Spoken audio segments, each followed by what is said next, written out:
Hello again, Steve here with a few words I may have mentioned to you before. I usually carry this little notebook right in my wallet, and I use it as kind of like what I call a dream catcher or an idea catcher.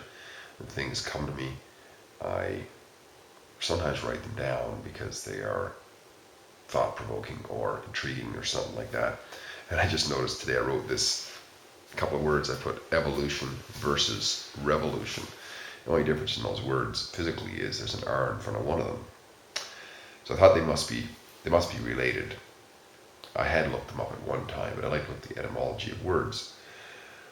Evolution comes from so the reason for the interest in this, by the way, is they both are representative or indicative of something like that of change, right? And if we're not satisfied with the status quo and we want to change something either in our lives or in society or with our houses or whatever, we could say we want an evolutionary change or a revolutionary change.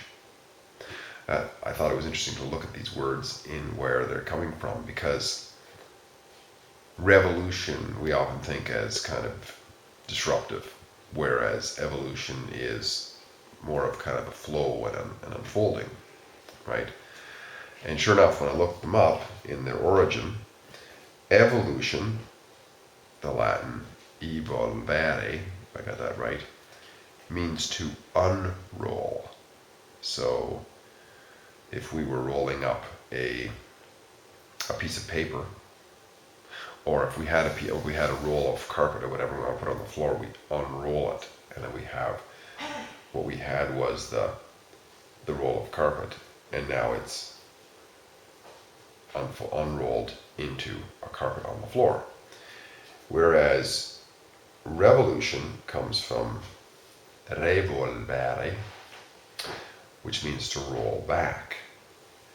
And I think that this is sort of graphical in a way. If we take that same roll of sheet carpet or linoleum or whatever, we're rolling it out, and then we lose our hand for a minute, or we lose our grasp of it for a minute, and it goes back to where it was, right? And that would be a revolutionary move, and it is kind of a regression to where we were. It's rolling back. So I think that this doesn't always apply because people use these terms to mean different things, but it gives us a perspective of what we might want, whether we want evolutionary change or revolutionary change.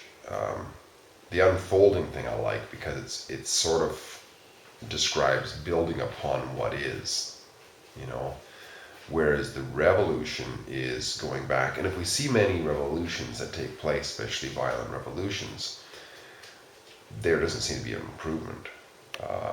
You usually end up on another sort of despotic form of tyranny, just a different version perhaps, but nevertheless still there. So it's going back to a similar situation, just like when we let go, lose our grasp of the sheet that we're rolling out, it goes back. It doesn't go exactly back the same way.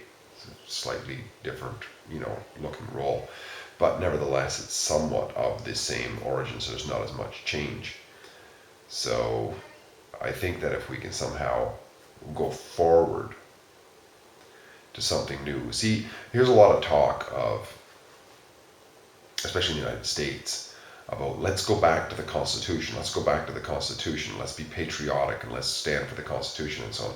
Well, that is kind of a revolutionary, in a way, from this old definition's perspective, revolutionary perspective, because we're wanting to roll back to where we were. And well, how well would that work? I mean, did it work the first time? If it once something doesn't work, keep trying. Maybe that's the definition of insanity. Trying something different is going forward, right? And unfolding from where we are. And so I think that evolution is more of an accurate description of what actually happens, even if we call it revolution. It's all just, everything is built upon the last stage that we were at. the last equation that we're at, and we go forward.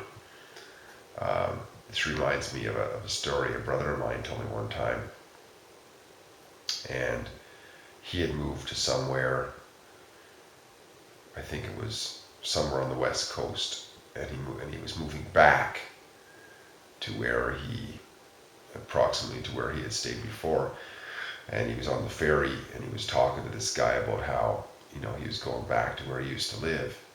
And the guy he was talking to, I guess, was probably a little bit philosophical or whatever, and he said, you know what's interesting? So we can never really go back. We can only go forward. That's how life works. We can never really go back. So in the true sense of this, we can never really have a revolution that takes us back, rolls us back to where we were.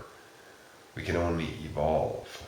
We can only unroll in life. Because that's how time works, right? Time is ticking on and on and on. And we individually are aging. So on, we're always in a different day of our lives, a phase in our lives, and so on. So it's all about evolution, our rolling on this continuum. And hopefully it's a continuum of advancement. Anyways, comments on improving the quality of our lives. I like the idea of evolution rather than revolution. And it certainly seems to play out in the older definitions of the two words. Great chatting once again. Steve here. Talk again soon. Bye for now.